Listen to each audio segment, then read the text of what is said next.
Почитувани колеги, ВМРО ДПМН продолжува да ги објавува тајните бизнис релации и сомнителните сделки на кланот Заеви.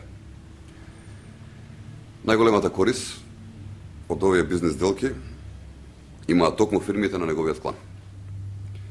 Тој во изминативе десетина години, знаете, е пратеник, подпредседател на Социјалдемократскиот сојуз и градоначелник во 2 мандати во градот Струмица. Како резултат на придобивките, фирмите на кланот Заеви успеа вртоглаво да се збогатат. Просечното семејство Заеви, заедно со нивниот клан, од просечно земјоделско семејство од транзицијата стегна богатство вредно околу 100 милиони еври.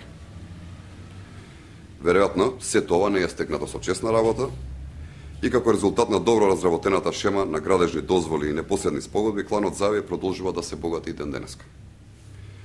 Типичен пример за тоа е фирмата ДГТ Дикор во собственост на Зоран Иванов, син на пратеничката Цветанка Иванова и бизнис партнер на кланот Заеви.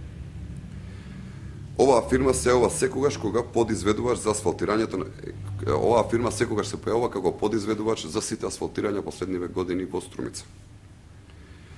Практично во изминативе 3 години скоро и да нема реконструирана улица на која фирмата на Зоран Иванов, син на пратеничката Цветанка Иванова, не се јавува како изведувач на градежните работи.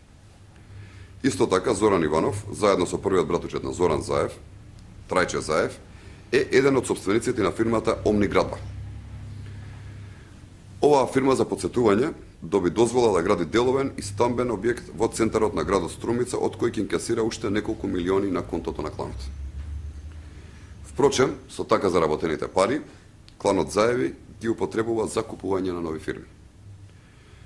Ова е само дел од бизнис мрежата на кланот Заеви и никој не знае колку други вакви матни сделки уште постојат. Почитувани, јасно е дека без матното време на транзицијата на Бранко Црвенковски, Заеви понатаму ќе беа само едно просечно земјоделско семејство во Струмица. Зоран Заев, конечно, треба да одговори како успеа за само 10 години од позицијата градоначелник, подпредседател на Социјалдемократскиот сојуз и пратеник, да овозможи на своето семејство и клан да стекне богатство вредно околу 100 милиони евра.